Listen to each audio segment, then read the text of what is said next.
Hi, ich heiße Martina Hoffmann und ich bin Illustratorin, Artdirektorin und Produzentin für animierte Werbe- und Kurzfilme. Ich arbeite für Werbeagenturen, Kinderbuchverlage und Organisationen aus den Bereichen Wissenschaft, Bildung und Soziales. Außerdem vertreibe ich im Eigenverlag meine Kinderillustrationen als Kalender, Postkarten und Drucke unter stiftundpapier.de. Ich habe schon als Kind gern gezeichnet, Geschichten geschrieben und später auch Theater gespielt. Diese Leidenschaft für Vielfalt spiegelt sich auch in der Bandbreite meiner Projekte wider.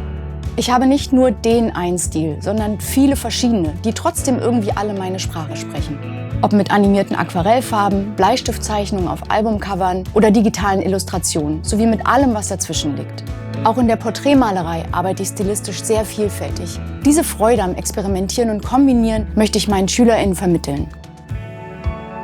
In diesem Domestika-Kurs zeige ich dir, wie du Porträts zeichnen und animieren kannst.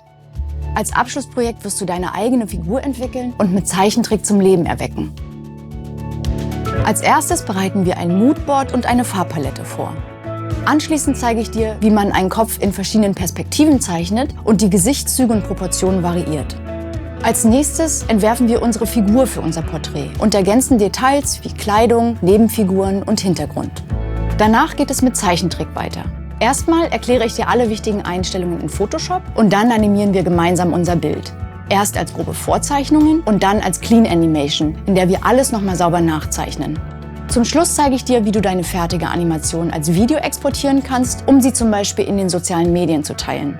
Zum Ende dieses Kurses wirst du in der Lage sein, fantasievolle Figuren durch Animation zum Leben zu erwecken.